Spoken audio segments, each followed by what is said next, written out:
¿Es obligatorio el diezmo para los cristianos de hoy? ¿Estamos realmente bajo una ley divina que exige dar el 10% de nuestros ingresos? ¿O hay algo más profundo que tu iglesia tal vez no te ha contado?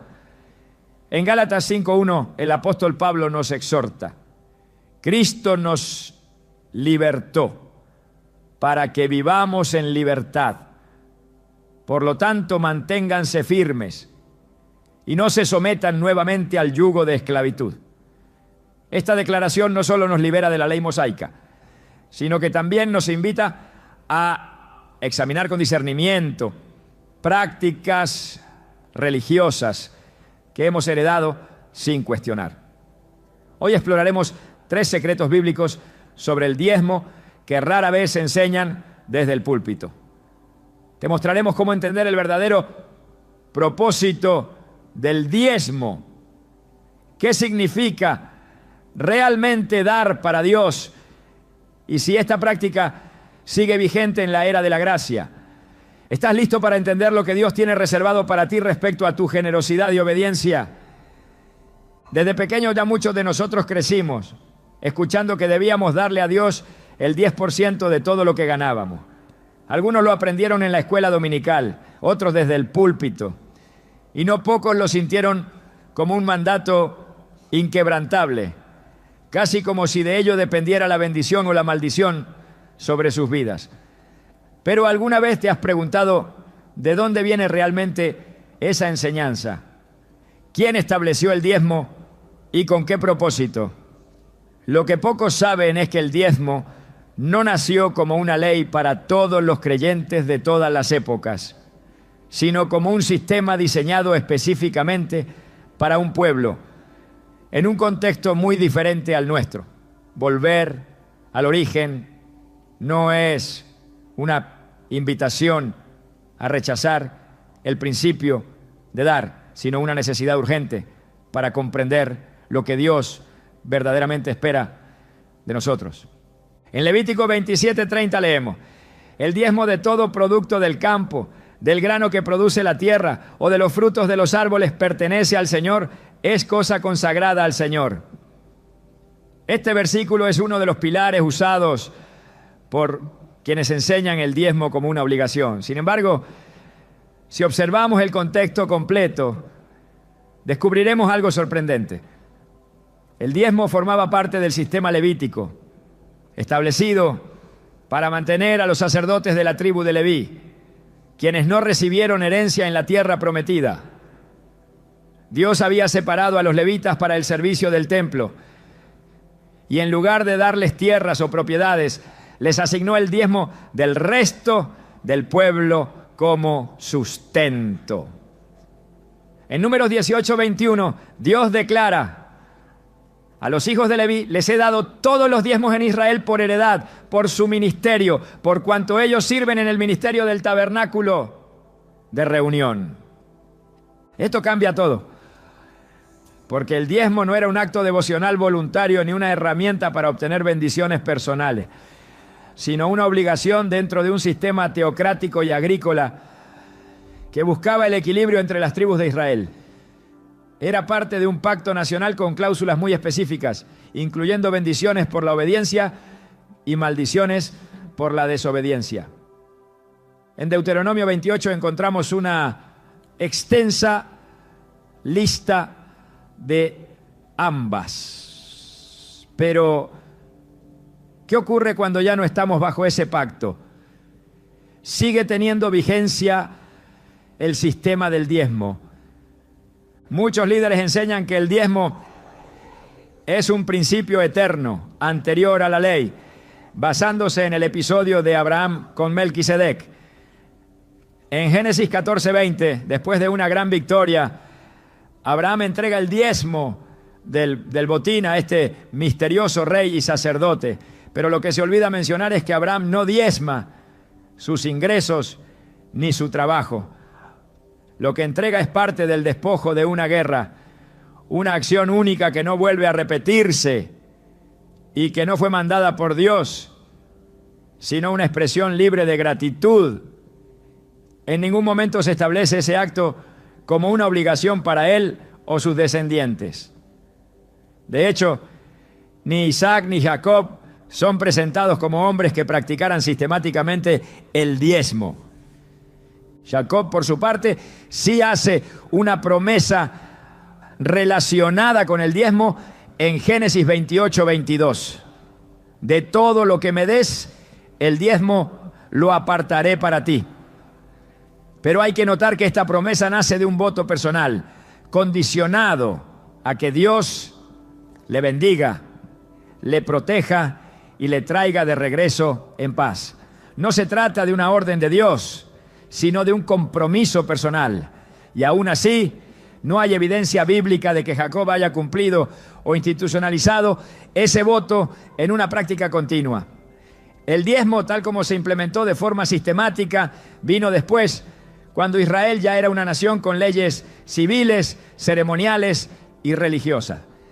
Y fue parte de esa estructura jurídica, no de una expresión espontánea de fe. Si retrocedemos a los días del Antiguo Testamento y observamos cómo funcionaba el sistema del diezmo, encontraremos aún más elementos que contradicen la práctica moderna. Por ejemplo, había múltiples diezmos, no solo uno. Según Deuteronomio 14, 22 a 29, cada israelita debía separar el diezmo de sus productos agrícolas cada año. Pero en el tercer año ese diezmo debía ser entregado a los levitas, los extranjeros, los huérfanos y las viudas en su propia ciudad.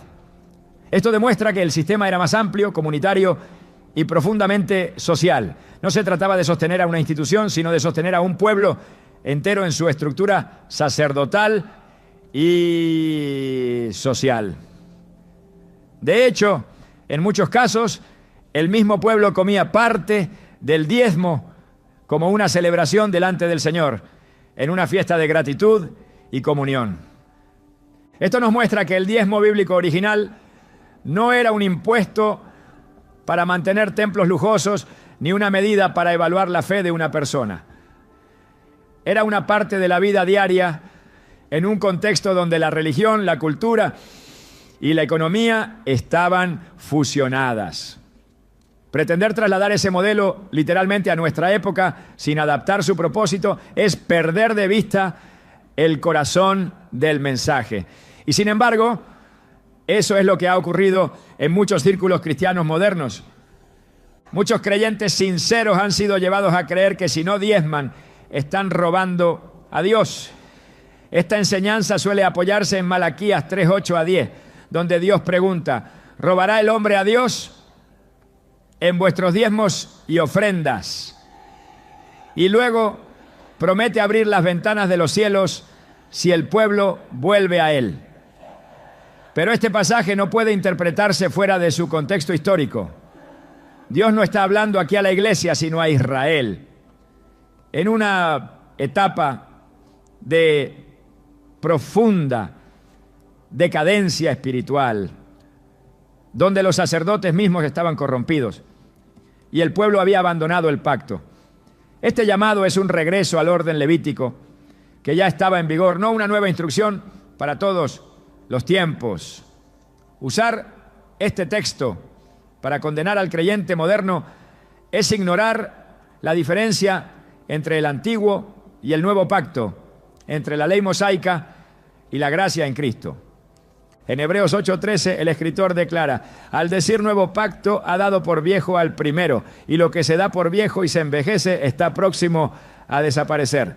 Jesús vino a cumplir la ley, no a perpetuarla, y en él se inauguró una nueva forma de vivir, no basada en el cumplimiento de normas externas, sino en la transformación del corazón. El diezmo, como parte del sistema levítico, también quedó superado por una entrega mucho más profunda, la entrega total de nuestras vidas a Dios. Cuando Jesús se encontró con los fariseos, les reprendió duramente por su hipocresía. En Mateo 23:23 les dice: ¡ay de vosotros, escribas y fariseos hipócritas, porque diezmáis la menta, el eneldo y el comino, y dejáis lo más importante de la ley, la justicia, la misericordia y la fe. Jesús no los felicita por diezmar, sino que los acusa de preocuparse por los detalles mínimos mientras ignoran el peso de la ley. Su énfasis nunca estuvo en las prácticas religiosas vacías, sino en la transformación interna. Si bien menciona el diezmo como parte de la ley vigente en ese momento, también señala que lo más importante había sido dejado de lado. No podemos usar este versículo para justificar una práctica sistemática sin ver lo que Jesús realmente estaba confrontando. Lo que Dios siempre ha buscado es el corazón, no el porcentaje. Desde los tiempos de los profetas Él lo dejó claro. En Isaías 1:11 a 17 Dios dice: ¿para qué me sirve, dice Jehová, la multitud de vuestros sacrificios? No traigáis más vana ofrenda. Luego añade: lavaos y limpiaos, quitad la iniquidad de vuestras obras. Esta es la esencia del mensaje. Dios no se complace en ritos si el corazón está lejos. Y lo mismo ocurre con el diezmo.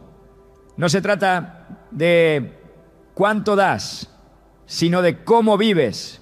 No se trata de si depositas el 10%, sino de si tu vida entera le pertenece a Él. En los primeros siglos de la Iglesia no hay evidencia de que los cristianos practicaran el diezmo como una obligación. Lo que vemos en el libro de los Hechos es algo mucho más radical. En Hechos 4, 32 a 35 se nos dice que la multitud de los que habían creído era de un corazón y un alma, y ninguno decía ser suyo propio nada de lo que poseía, sino que tenían todas las cosas en común. Y más adelante, no había entre ellos ningún necesitado, porque todos los que poseían heredades o casas las vendían y traían el precio de lo vendido. Esta generosidad no era el resultado de una ley impuesta, sino del poder transformador del Espíritu Santo. Esto nos lleva a una verdad esencial. Cuando el corazón es tocado por Dios, no se limita a dar el 10%. Da todo, da tiempo, talento, recursos, amor, compasión, perdón. No por temor a una maldición, sino por gratitud. No para ganar el favor divino, sino porque ya lo ha recibido. Y esa es la gran diferencia entre el antiguo y el nuevo pacto. Volver al origen del diezmo no es destruir su valor, sino restaurar su significado. Es comprender que no fue creado para controlarnos, sino para enseñar principios de generosidad, responsabilidad y cuidado mutuo. Es reconocer que ahora en Cristo no vivimos por imposiciones, sino por convicciones. Y que lo que Dios desea no es una décima parte de nuestras finanzas, sino toda nuestra vida en sus manos. Durante su ministerio terrenal, Jesús habló con claridad sobre muchos aspectos que tocaban la vida del ser humano: el corazón, la fe, el pecado, el perdón, el servicio, la humildad, el reino de Dios y también el dinero. Sin embargo, nunca instituyó el diezmo como una norma para sus discípulos.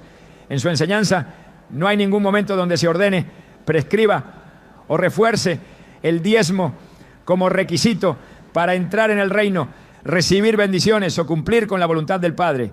Este silencio no es accidental, es revelador, porque en la figura de Cristo se inaugura una nueva era espiritual, una transformación del interior que supera las estructuras rígidas de la ley mosaica. Y el hecho de que el diezmo no forme parte del mensaje central de Jesús indica que su propósito no era reproducir el sistema religioso anterior, sino establecer una relación directa entre Dios y el corazón del creyente. Jesús predicó intensamente sobre la riqueza y el uso del dinero, no desde la perspectiva de porcentajes establecidos, sino desde la disposición del alma. En Mateo 6, 21 dijo: porque donde esté tu tesoro, allí estará también tu corazón. Esta afirmación trasciende cualquier cálculo numérico. no le habló a sus seguidores de obligaciones externas, sino de una conexión interna que revela prioridades espirituales. El tesoro no está en la cantidad que se da, sino en el lugar donde reposa nuestra confianza. Para Jesús, el problema nunca fue cuánto damos, sino por qué lo damos, desde qué motivación interior y con qué actitud lo hacemos. Por eso, en lugar de establecer una fórmula, presentó un estándar más alto: entregar toda la vida a Dios. Un ejemplo claro de esta visión se encuentra en el episodio de la viuda que echó 2 moneditas en el arca del templo. En Marcos 12, 41 a 44, Jesús observa cómo los ricos daban grandes cantidades, pero luego señala a la viuda y declara que ella ha dado más que todos. No porque su suma fuera mayor, sino porque dio todo lo que tenía. Aquí Jesús no alaba una décima parte, sino la entrega total, sincera, sin reservas.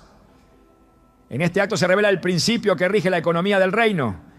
El valor no está en la cantidad, sino en la medida del sacrificio, en el desprendimiento, en la confianza absoluta en la provisión divina. Otro momento revelador ocurre cuando Jesús llama al joven rico. Este hombre, que había cumplido los mandamientos desde su juventud, se acerca preguntando qué más debía hacer para heredar la vida eterna. En Marcos 10, 21, Jesús le responde: una cosa te falta. Anda, vende todo lo que tienes y dalo a los pobres, y tendrás tesoro en el cielo. Y ven, sígueme. Esta exigencia no está vinculada al diezmo. Jesús no le pidió el 10%, le pidió el todo. Porque en el reino lo que importa no es una fracción legalista, sino la disposición radical del alma para renunciar a todo lo que impida una comunión plena con Dios. El joven se fue triste porque tenía muchas posesiones. Esta escena deja claro que Jesús no busca contribuciones por obligación, sino corazones rendidos por amor. Si el diezmo hubiese sido un elemento esencial de la vida espiritual bajo el nuevo pacto, Jesús lo habría enseñado de forma directa. Pero nunca instruyó a sus discípulos a diezmar, ni en el Sermón del Monte, ni en sus parábolas, ni en sus discursos finales. Lo que sí hizo fue hablar sobre generosidad, sobre dar con alegría, sobre compartir con el necesitado, sobre la imposibilidad de servir a Dios y a las riquezas al mismo tiempo. En Mateo 6:24 dice: nadie puede servir a 2 señores. No podéis servir a Dios y a las riquezas. Esta enseñanza no establece porcentajes, sino prioridades. La fidelidad a Dios no se mide en décimas, sino en entrega total. Cuando Jesús denunció a los fariseos, usó el tema del diezmo como un ejemplo de su hipocresía. En Mateo 23:23 declaró: ay de vosotros, escribas y fariseos hipócritas, porque diezmáis la menta, el eneldo y el comino, y dejáis lo más importante de la ley, la justicia, la misericordia y la fe. Algunos han interpretado este versículo como una validación del diezmo, pero en realidad es una denuncia. Jesús los confronta por aferrarse a las minucias externas mientras descuidaban lo que realmente importa. El peso de sus palabras no recae en la práctica del diezmo, sino en el olvido de lo esencial: justicia, misericordia y fe. Esas son las marcas del verdadero discípulo. El enfoque no está en lo que se entrega, sino en el espíritu con el que se vive. La crítica de Jesús revela que las prácticas externas, incluso las correctas, pueden estar vacías si no están acompañadas de una transformación interna. El mensaje del reino fue diseñado para cambiar el corazón, no para imponer rituales. Jesús enseñó que todo lo que damos debe nacer del amor, no de la presión. En Lucas 6:38 dijo: dad y se os dará. Medida buena, apretada, remecida y rebosando, darán en vuestro regazo. Porque con la misma medida con que medís, os volverán a medir. Esta promesa no está sujeta a una ley específica de porcentajes. Es una ley espiritual de reciprocidad basada en la actitud generosa del corazón. Jesús apelaba a una entrega libre, desinteresada, profunda. En ningún momento ató esta promesa a un sistema obligatorio de diezmos. Más bien, habló de una medida espiritual, una forma de vida que da con alegría y sin cálculo. El modelo de vida que Jesús propuso fue radical. No dejó instrucciones sobre templos físicos ni sobre estructuras religiosas complejas. Llamó a sus seguidores a vivir en humildad, en servicio, en desprendimiento. Los envió sin alforja ni bolsa, dependiendo por completo de la provisión divina. En Mateo 19:10 les dijo: no os proveáis de oro, ni plata, ni cobre en vuestros cintos, ni de alforja para el camino, porque el obrero es digno de su sustento. Este principio refleja un estilo de vida opuesto al materialismo. Los discípulos no vivían bajo un esquema financiero sistematizado, sino en una dinámica de fe, donde cada necesidad era suplida por la mano de Dios y cada provisión era compartida entre hermanos. En toda su enseñanza, Jesús nunca estableció el diezmo como obligación. Lo que sí hizo fue exaltar la mayordomía fiel, la entrega generosa, el desapego de las riquezas y la confianza absoluta en el Padre Celestial. En Mateo 6:33 resumió esta visión: buscad primeramente el reino de Dios y su justicia, y todas estas cosas os serán añadidas. En este mandato no hay espacio para el temor económico ni para la manipulación. Solo hay un llamado a poner a Dios por encima de todo. Jesús no delegó a sus seguidores una ley de porcentaje. Les entregó una vida guiada por el Espíritu. Si el diezmo fuera una parte esencial del Evangelio, los evangelios lo repetirían con énfasis, pero no es así. El silencio de Jesús sobre este tema, lejos de ser una omisión, es una declaración. Porque lo que se inauguró con Cristo no fue una repetición del antiguo sistema, sino una nueva forma de vivir, donde cada área del ser humano es rendida por completo al señorío de Dios. Lo que antes era una norma externa, ahora se convierte en una respuesta voluntaria, libre y guiada por una relación viva con el Padre.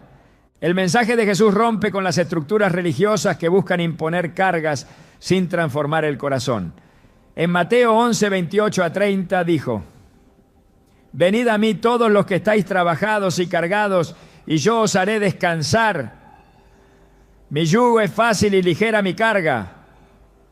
Este descanso no elimina el llamado al sacrificio, pero lo transforma. Ya no se trata de cumplir normas para agradar a Dios, sino de vivir en comunión con Él, dejándonos guiar por su voz y su gracia.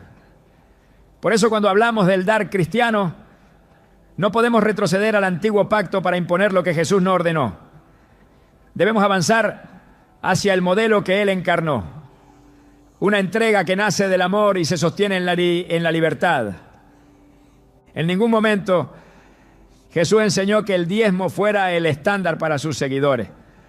Su enfoque fue siempre más profundo, más exigente, más espiritual. No buscó establecer reglas externas, sino cultivar corazones rendidos.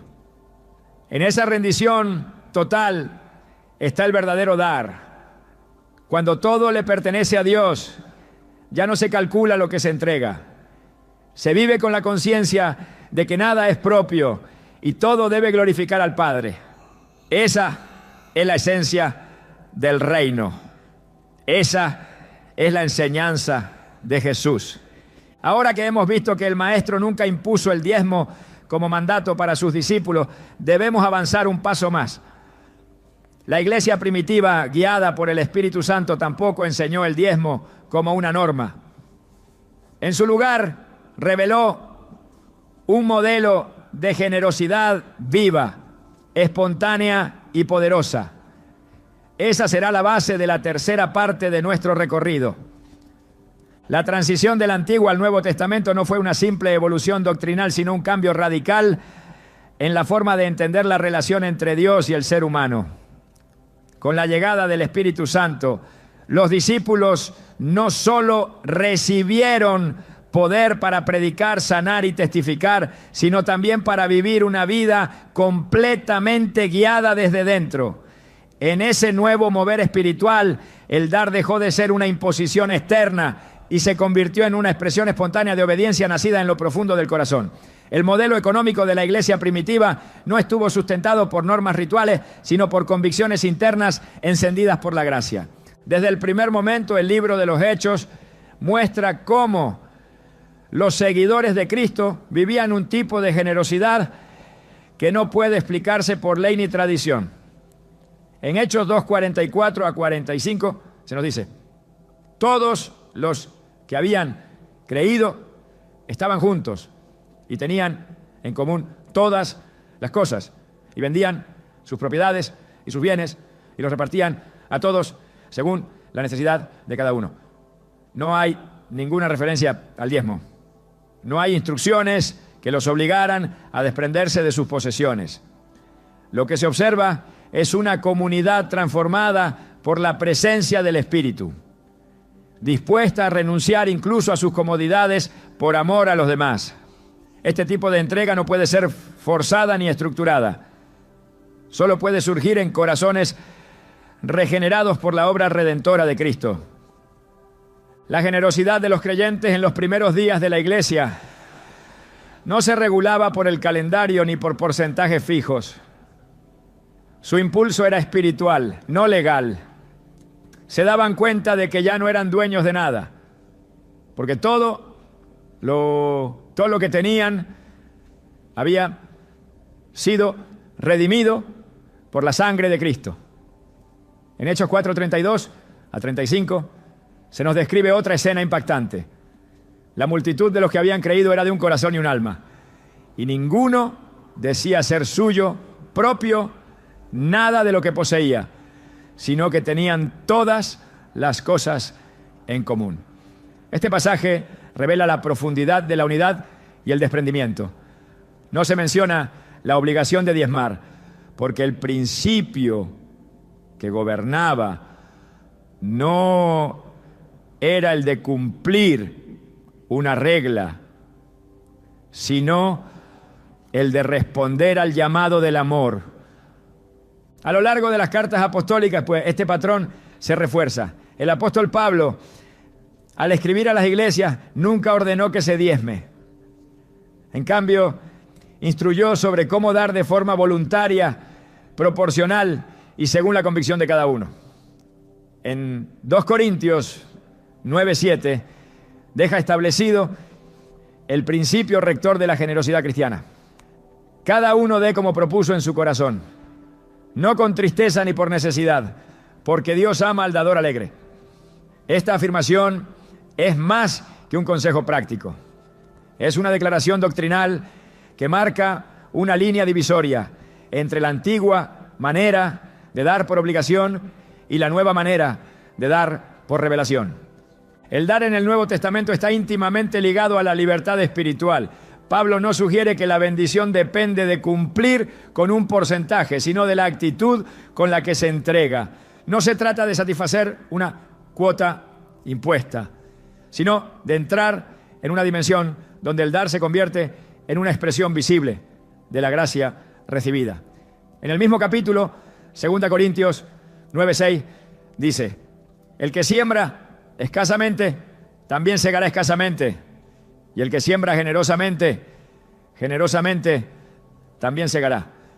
Aquí el énfasis está en la siembra voluntaria, no en el cumplimiento ritual. El sembrador no calcula un impuesto, se deja guiar por la tierra, por el clima, por la fe. Así es el que da conforme al Espíritu.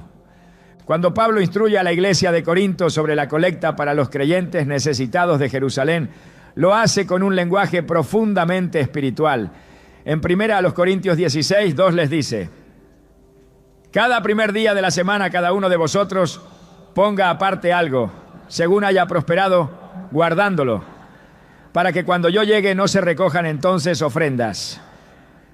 No menciona el diezmo, sino un principio adaptado a la realidad personal de cada creyente. Según haya prosperado, implica que no todos darán lo mismo, pero todos están invitados a participar. Esta forma de dar no se basa en presión, sino en discernimiento. No responde a una norma fija, sino a una conciencia moldeada por el amor. Pablo también destaca que el dar es una gracia, no una carga. En 2 Corintios 8:1-3 habla de las iglesias de Macedonia, que en medio de la prueba y la pobreza dieron más allá de su fuerza. Él lo llama una gracia de Dios y no una imposición humana. Lo que mueve a esos creyentes no es la obligación de un porcentaje, sino la revelación del privilegio de participar en la obra de Dios. Este modelo pone en evidencia que cuando el Espíritu guía, el corazón responde con generosidad, aun cuando las circunstancias sean adversas. La gracia no solo cambia la forma de dar, cambia la perspectiva desde la cual se da. Este principio también está presente en la carta a los Romanos. En Romanos 12:1, Pablo exhorta a los creyentes: presentad vuestros cuerpos en sacrificio vivo, santo, agradable a Dios, que es vuestro culto racional. Aunque no está hablando específicamente de dinero, el principio es el mismo. El verdadero culto no consiste en cumplir reglas externas, sino en rendir la vida entera. Dar en este contexto no puede limitarse a un porcentaje. Cuando el cuerpo entero ha sido entregado, todo lo demás queda incluido. Ya no se pregunta cuánto debo dar, sino cuánto de mí ha sido verdaderamente consagrado. La ausencia del diezmo como práctica obligatoria en el Nuevo Testamento no es una omisión, sino una revelación. Significa que lo que antes era símbolo, ahora ha sido sustituido por la realidad espiritual. El sistema levítico requería el diezmo como medio de sostener una estructura física, pero en Cristo el templo ya no es de piedra, sino de persona. En 1 Corintios 3:16 Pablo afirma: ¿no sabéis que sois templo de Dios y que el Espíritu de Dios mora en vosotros? Cuando el templo vive dentro de cada creyente, la economía del reino también se mueve desde dentro. El sostenimiento de la obra no depende de una estructura legal, sino de corazones inflamados por la verdad. En ninguna de sus cartas, Pedro, Santiago, Juan ni Judas hacen referencia al diezmo como un mandato para la iglesia. Su silencio coincide con el modelo que Cristo dejó. Lo que enseñan es la importancia de la fe viva, del amor práctico, de la obediencia al Espíritu. En Santiago 2:15-16 se plantea un escenario concreto. Si un hermano o una hermana están desnudos y tienen necesidad del mantenimiento de cada día, y alguno de vosotros les dice: id en paz, calentaos y saciaos, pero no les dais las cosas que son necesarias para el cuerpo, ¿de qué aprovecha? Esta exhortación no se dirige a cumplir un porcentaje, sino a vivir la fe con acciones reales, con respuestas sensibles a las necesidades del prójimo. La generosidad cristiana es contextual, vivencial, y nace de la compasión, no de la imposición. La lógica del reino no se fundamenta en deberes numéricos, sino en la revelación del amor de Dios. En el 1 Juan 3:17 el apóstol escribe: pero el que tiene bienes de este mundo y ve a su hermano tener necesidad y cierra contra él su corazón, ¿cómo mora el amor de Dios en él? Aquí la medida no es el diezmo, sino el corazón. Lo que se evalúa no es el porcentaje, sino la disposición de compartir lo que se tiene cuando se presenta la necesidad. Dar, según la enseñanza apostólica, es el reflejo tangible de una vida que ha sido redimida. No se impone desde afuera, brota desde dentro. El modelo neotestamentario de dar redefine por completo la relación del creyente con sus bienes. Ya no hay distinción entre lo espiritual y lo material. Todo está bajo el señorío de Cristo. En Colosenses 3:17 se dice: y todo lo que hacéis, sea de palabra o de hecho, hacedlo todo en el nombre del Señor Jesús.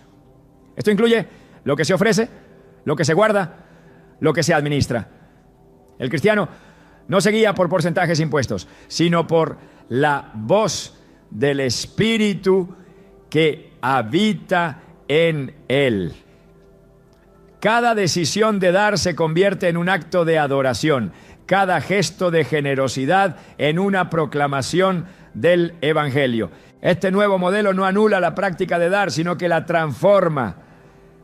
No se trata de menos entrega, sino de una entrega más completa, más intencional, más profunda. La libertad en Cristo no es una excusa para la negligencia, sino un llamado a la madurez espiritual. Pablo lo resume en Gálatas 5:13. Porque vosotros, hermanos, a libertad fuisteis llamados, solamente que no uséis la libertad como ocasión para la carne, sino servíos por amor los unos a los otros. Esta libertad no desconecta al creyente de la responsabilidad. Al contrario, lo impulsa a dar con mayor generosidad, con mayor sensibilidad y con mayor visión del reino. El patrón que vemos en la iglesia primitiva y en las epístolas no puede ser sustituido por esquemas rígidos. Fue una generación guiada por el Espíritu, no por sistemas. Fue una comunidad movida por el amor, no por normas. Y esa sigue siendo la invitación para nosotros hoy. A vivir bajo la dirección del Espíritu, a dar según lo que Él ponga en nuestro corazón y a confiar en que cada semilla entregada con fe será usada por Dios para bendecir a muchos. Cuando la iglesia da por revelación y no por obligación, se abre la puerta para que la gracia fluya sin restricciones. Cuando el dar nace del corazón y no de la presión, se convierte en un acto profético, en una señal de que el reino ha llegado. El diezmo como estructura fue una sombra, la realidad es Cristo. Y en él cada decisión de dar se convierte en un eco de su entrega suprema. Cuando la verdad es reemplazada por tradición y la revelación es sustituida por sistemas humanos, el resultado es una fe distorsionada que carga al creyente con pesos que nunca fueron diseñados para llevar. En muchos contextos, el diezmo ha dejado de ser una práctica de adoración para convertirse en una herramienta de presión emocional y control espiritual. Lo que debía nacer de una convicción interna ha sido transformado en una obligación impuesta, sostenida por el temor, la culpa y la amenaza del juicio divino. Esta distorsión no es nueva. La historia del pueblo de Dios está llena de momentos en los que las estructuras religiosas reemplazaron el corazón del mensaje y el poder se impuso sobre la gracia. Pero cada vez que eso ocurrió, Dios levantó una voz para restaurar el diseño original. La Escritura nos advierte con claridad sobre los líderes que utilizan lo sagrado para beneficio personal. En Ezequiel 34, 2-3, el Señor declara contra los pastores de Israel: ay de los pastores de Israel que se apacientan a sí mismos. ¿No deben los pastores apacentar a las ovejas? Coméis la grosura y os vestís de la lana, la engordada degolláis, mas no apacentáis a las ovejas. Este reclamo no es simplemente una queja contra la negligencia espiritual, sino una denuncia directa contra aquellos que se enriquecen a costa del rebaño, utilizando su posición espiritual para manipular en lugar de servir. Cuando el liderazgo usa el púlpito para exigir y no para edificar, el resultado es una comunidad espiritualmente esclavizada y emocionalmente herida. Uno de los errores más graves en la enseñanza moderna sobre el diezmo es presentar a Dios como un cobrador celestial que bendice solo si se paga una cuota. Se cita constantemente Malaquías 3:10 como una amenaza. Traed todos los diezmos al alfolí y probadme ahora en esto, si no os abriré las ventanas de los cielos. Pero se ignora el contexto histórico y profético del pasaje. Dios no estaba hablando a la iglesia del nuevo pacto, sino a una nación que había quebrantado un pacto específico en una época donde los sacerdotes habían corrompido el culto y el pueblo se había apartado de su identidad espiritual. El reclamo de Dios no era por el dinero, sino por el abandono de la justicia y la integridad. Usar este texto para infundir miedo es torcer la intención original del mensaje. Cuando el mensaje del diezmo se presenta como un requisito absoluto para la bendición, se produce una falsa espiritualidad donde la generosidad se convierte en transacción y la obediencia en negocio. Esta visión comercializa la fe y transforma la relación con Dios en una relación de mercado. Si doy, recibo. Si no doy, pierdo. Esta no es la economía del reino. Jesús enseñó que el Padre hace salir el sol sobre buenos y malos y que su provisión no está condicionada por una fórmula matemática, sino por su naturaleza generosa. En Mateo 5:45 dice: para que seáis hijos de vuestro Padre que está en los cielos, que hace salir su sol sobre malos y buenos y que hace llover sobre justos e injustos. Esta es la gracia, un favor que no se compra, un amor que no se negocia, una provisión que no se condiciona. Pablo también enfrentó la tensión entre servir con integridad y ser acusado de tener intenciones torcidas. En 2 Corintios 2:17 declara: pues no somos como muchos que medran falsificando la palabra de Dios, sino que con sinceridad, como de parte de Dios y delante de Dios, hablamos en Cristo. Su ministerio no se sustentaba en manipulaciones ni en tácticas de presión, sino en la verdad. Su autoridad no dependía de lo que podía exigir, sino de lo que estaba dispuesto a entregar. En varias ocasiones renunció al derecho de ser sostenido para no dar lugar a sospechas ni tropiezos. En 1 Corintios 9:12 afirma: pero no hemos usado de este derecho, sino que lo soportamos todo por no poner ningún obstáculo al Evangelio de Cristo. Esta actitud revela el corazón del verdadero siervo. No se aferra a lo que puede reclamar, sino que se desprende de todo con tal de no estorbar la obra de Dios. El uso del diezmo como medida de fidelidad ha creado una cultura donde el valor espiritual de una persona se mide por su aporte económico. Esto contradice el Evangelio, que valora la fe, la obediencia y el amor como frutos del Espíritu. En Gálatas 5, 22-23, Pablo escribe que los frutos del Espíritu son amor, gozo, paz, paciencia, benignidad, bondad, fe, mansedumbre y dominio propio. Ninguno de estos frutos se relaciona con cifras monetarias. El énfasis está en lo que el Espíritu produce, no en lo que el bolsillo aporta. Cuando se enseña que dar el diezmo es prueba de compromiso, se corre el riesgo de pasar por alto los frutos invisibles que realmente definen el carácter de un hijo de Dios. Otro peligro de esta manipulación es crear una jerarquía espiritual basada en el poder adquisitivo. Se honra más a quienes pueden dar más y se invisibiliza a quienes no tienen recursos.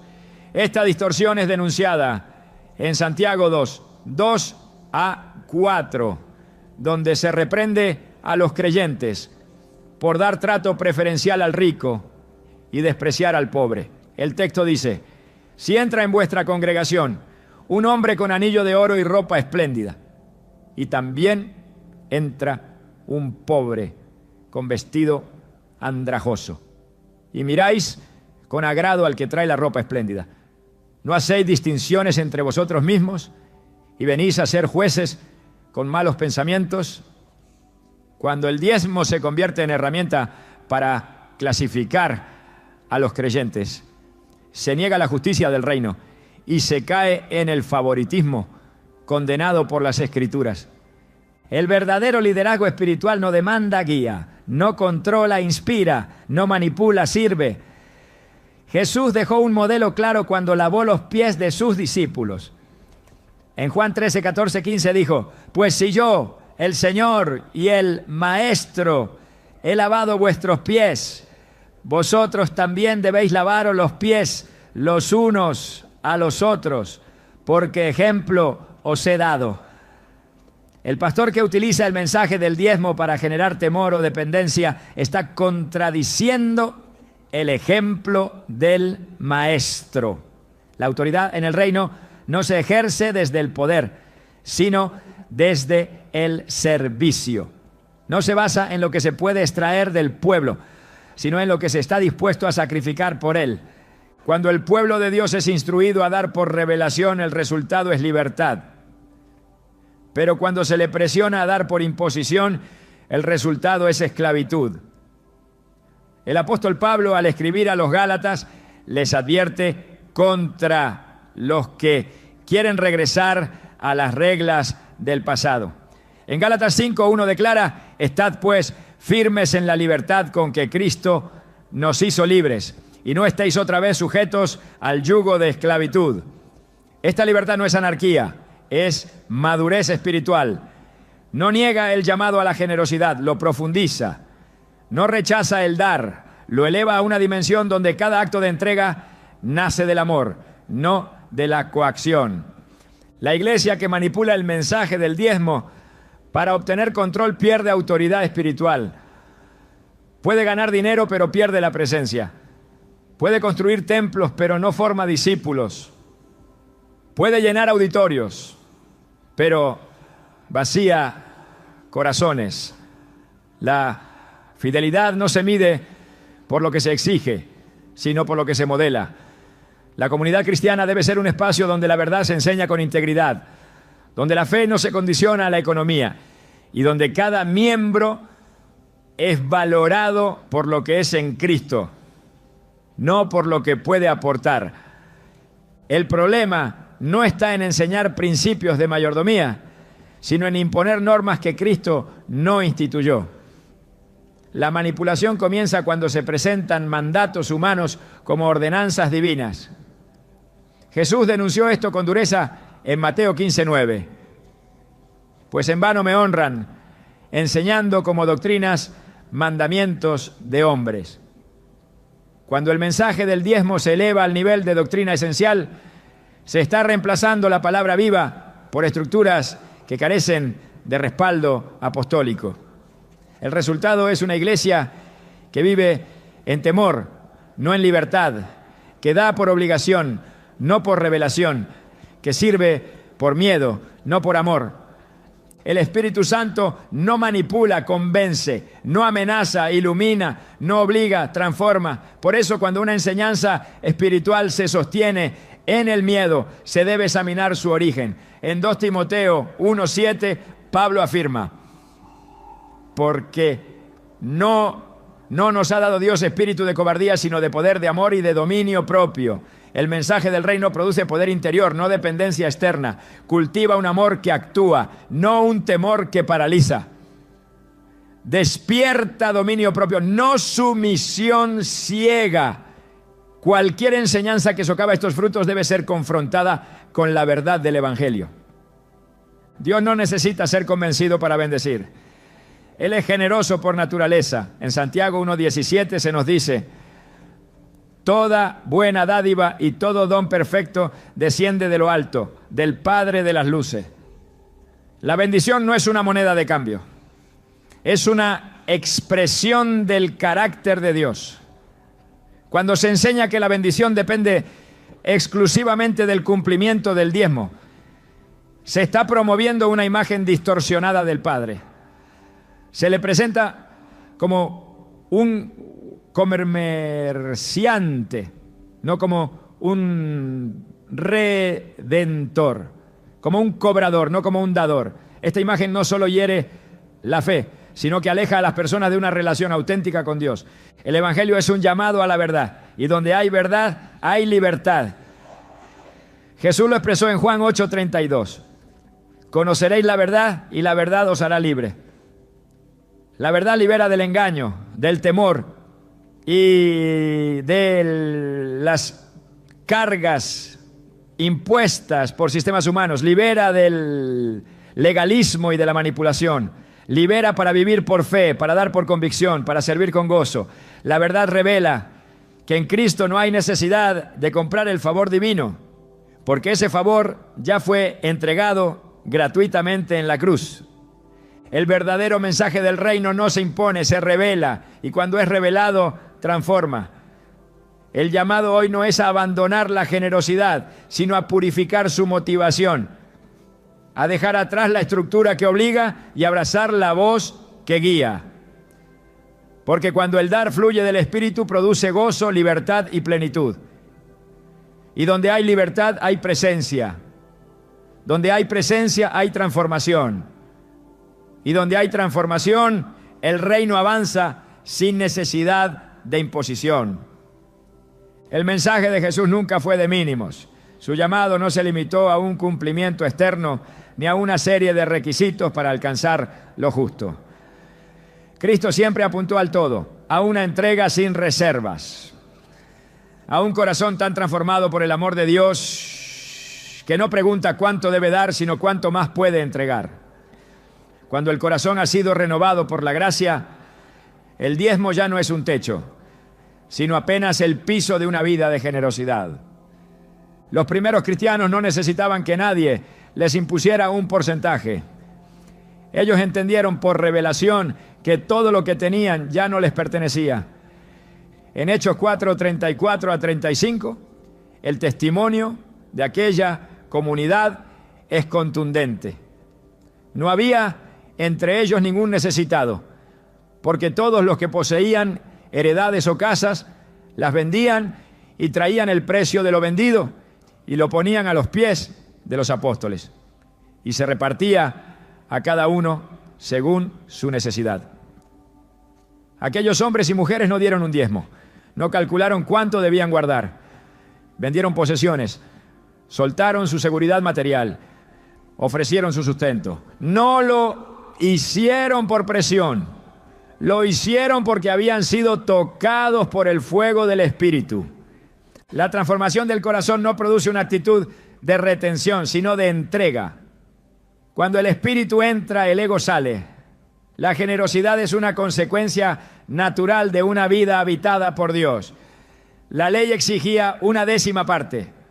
La gracia, en cambio, despierta una respuesta proporcional al amor recibido. No se trata de una fórmula, se trata de una vida rendida. Y donde hay rendición verdadera, hay libertad para dar sin límites. Jesús dijo en Lucas 6:38, dad y se os dará. Medida buena, apretada, remecida y rebosando darán en vuestro regazo. La bendición prometida no está ligada a un número, sino a una medida que fluye desde el corazón. Esta medida no es uniforme. Cada uno da según lo que ha recibido. Y quien ha recibido abundantemente de la misericordia no puede responder con reservas. Dar más del diezmo no es una obligación, es una consecuencia de haber visto al Dios que no escatimó a su propio Hijo. Pablo enseñó este principio con claridad a los corintios. En 2 Corintios 9, 6 a 7 escribió, el que siembra escasamente también segará escasamente, y el que siembra generosamente, generosamente también segará. Cada uno dé como propuso en su corazón. La siembra no está limitada a una décima parte. No se trata de cumplir con una cuota. Se trata de entrar en la economía del reino, donde la generosidad genera fruto y la fe produce abundancia. La semilla que se planta con fe será multiplicada por la mano de Dios.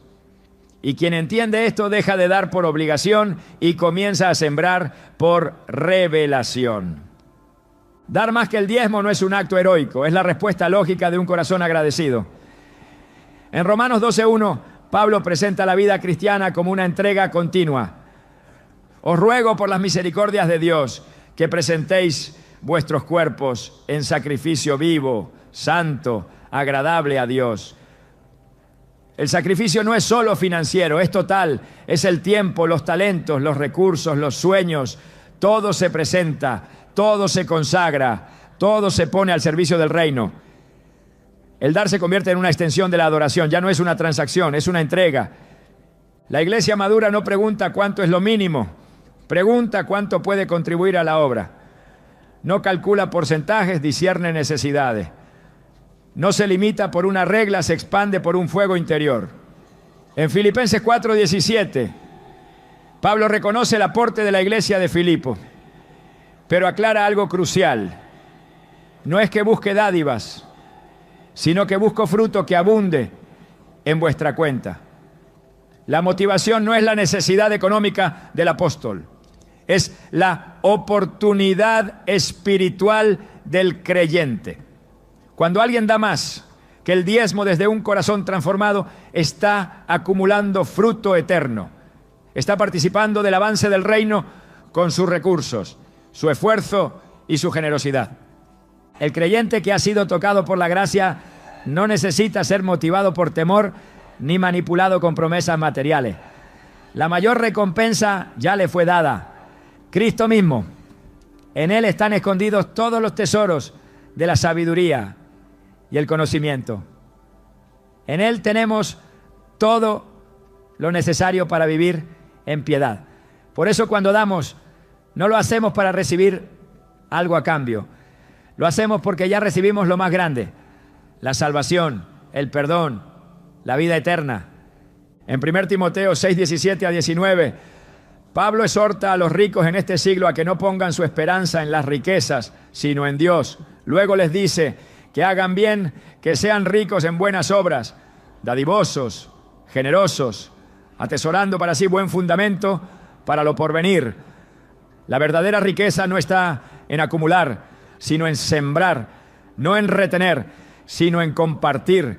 Quien ha sido iluminado por esta verdad no limita su entrega, la expande, la diversifica, la convierte en estilo de vida. El dar, cuando fluye desde un corazón transformado, se vuelve espontáneo, constante y alegre. No espera campañas ni colectas, no necesita sermones que presionen. Nace de una conciencia continua de mayordomía.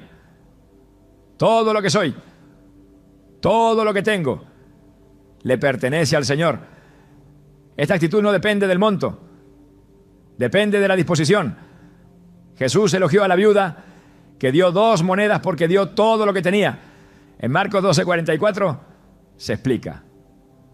Todos han echado de lo que les sobra, pero esta, de su pobreza, echó todo lo que tenía, todo su sustento. Dar más que el diezmo no es una cuestión de cantidad absoluta, sino de entrega total. El reino no se construye con cifras, no, sino con corazones. Y un corazón que ha sido redimido no pone límites a su generosidad. No teme quedarse sin recursos porque sabe quién es su fuente. No se reserva para después porque vive en el ahora de la obediencia. La abundancia espiritual produce generosidad práctica y esa generosidad abre puertas, suple necesidades, multiplica oportunidades y glorifica a Dios. La generosidad bíblica no es uniforme. Es específica, contextual, dirigida. En 2 Corintios 8, Pablo describe cómo los macedonios, en profunda pobreza, abundaron en riquezas de generosidad. No dieron porque tenían, dieron porque estaban llenos de gracia. Y luego dice algo revelador en el versículo 5. No como lo esperábamos, sino que asimismo se dieron primeramente al Señor y luego a nosotros, por la voluntad de Dios. Aquí está el secreto.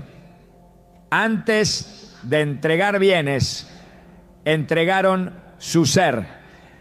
Y cuando alguien se entrega por completo, el resto fluye con naturalidad. Dar más que el diezmo no es una estrategia financiera, es una manifestación del reino, es el fruto de una mente renovada, es la respuesta de un corazón agradecido, es la acción visible de una fe invisible. No hay necesidad de coerción, no hay espacio para la retención.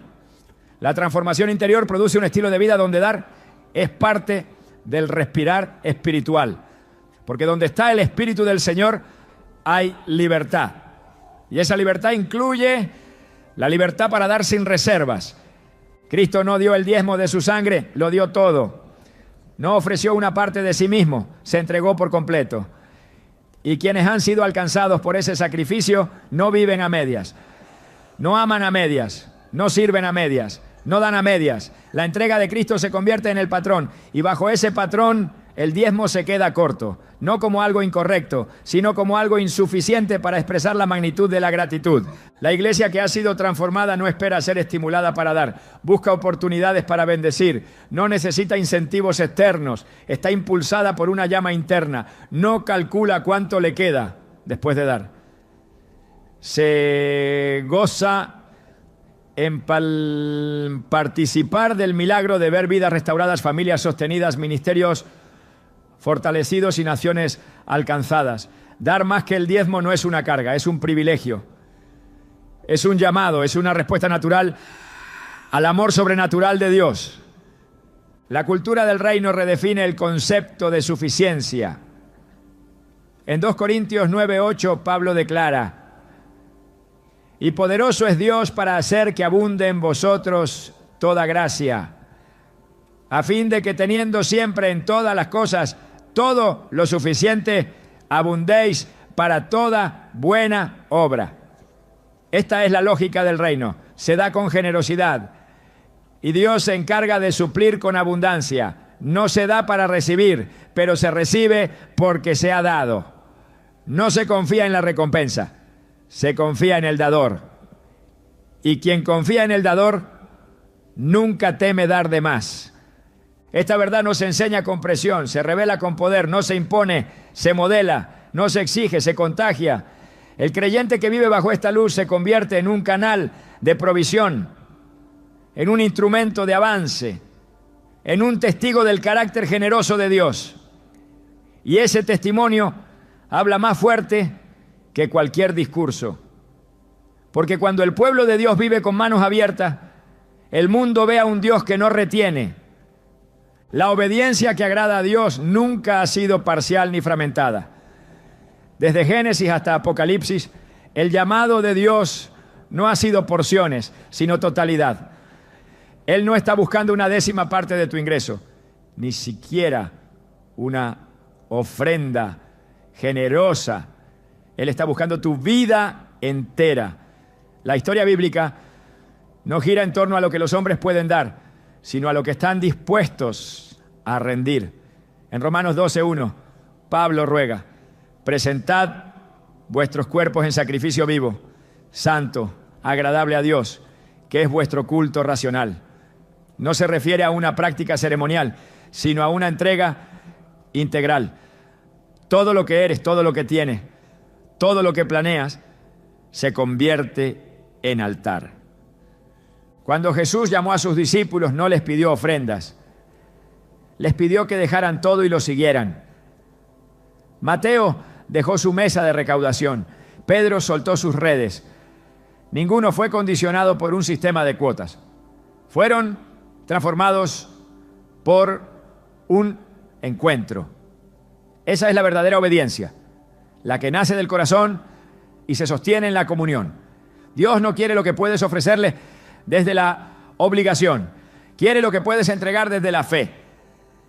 En el 1 Samuel 15:22 el profeta pregunta: ¿se complace Jehová tanto en los holocaustos y víctimas como en que se obedezca a las palabras de Jehová? Ciertamente el obedecer es mejor que los sacrificios, Este principio derrumba cualquier sistema religioso que priorice la forma sobre el fondo. No es la cantidad lo que impresiona a Dios, sino la disposición del alma.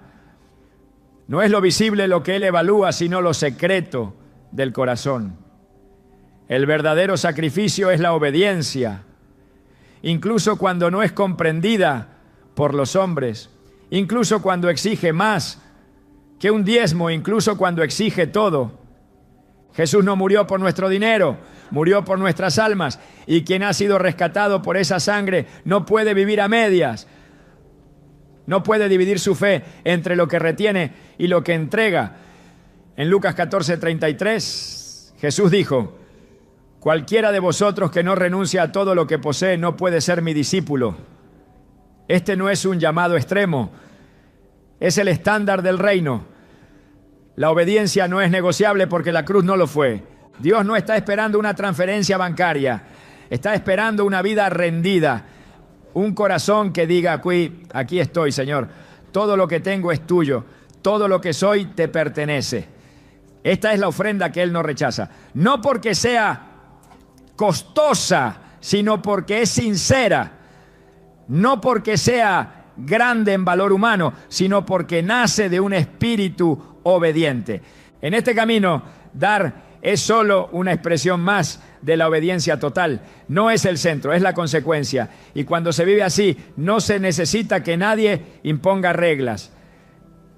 El Espíritu guía, la gracia capacita y la obediencia se vuelve el lenguaje más alto de adoración. Porque Dios no quiere tu dinero, quiere tu obediencia completa. El diezmo, tal como se ha enseñado por generaciones, ha producido una fuerte división entre lo que damos y lo que somos. Por mucho tiempo se ha tratado de separar la generosidad de la identidad, como si fueran dos cosas distintas. Pero en el reino de Dios no existe esa dicotomía, porque cuando se comprende la obra de Cristo, dar deja de ser una acción aislada y se convierte en una extensión de lo que eres. Y esta es la clave que muy pocos han enseñado. No fuimos llamados solo a dar una parte de lo que poseemos. Fuimos llamados a convertirnos en una expresión viva de generosidad encarnada. No se trata de cuánto dinero entregas, sino de en quién te estás transformando a través de lo que entregas. La generosidad bíblica no comienza en la billetera, comienza en la mente, en la forma en la que ves tu vida, en la conciencia de que ya no te pertenece. Porque cuando sabes que has sido comprado por precio, no puedes seguir pensando como dueño. Lo entregas todo porque sabes que todo lo que tienes está en manos de aquel que nunca falla. Por eso dar no es un acto que se repite semanalmente en un culto. Es una vida que se ofrece a diario como semilla en el reino.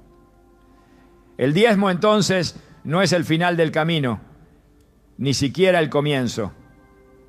Es apenas una estación en un viaje mucho más profundo. El viaje hacia una vida irreversiblemente entregada. Y cuando una vida es entregada, se convierte en un testimonio. No un testimonio para que otros admiren, sino para que otros despierten. Una iglesia que ha sido liberada de estructuras impuestas y ha entrado en la dinámica del dar por revelación, ya no necesita motivaciones externas. Camina con el corazón encendido por el fuego de la verdad. Ya no calcula si debe dar antes o después de impuestos, si debe hacerlo en efectivo o en transferencia. Su única pregunta es: ¿cómo puedo reflejar mejor el amor que me salvó? Esa es la pregunta que transforma cualquier conversación sobre finanzas en una conversación sobre fe. Y es ahí donde la iglesia vuelve a ser peligrosa para el infierno. Cuando deja de depender de fórmulas y vuelve a depender del Espíritu.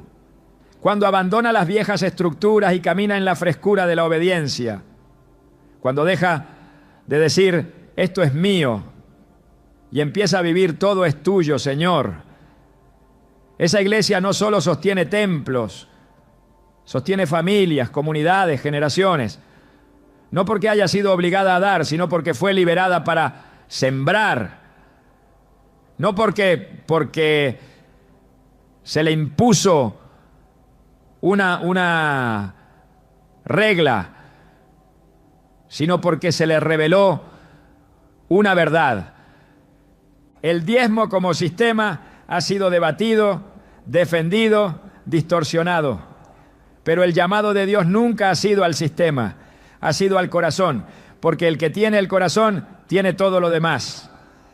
Y cuando ese corazón entiende quién es, no necesita otra ley. Vive para dar, vive para servir, vive para reflejar al único que lo dio todo primero.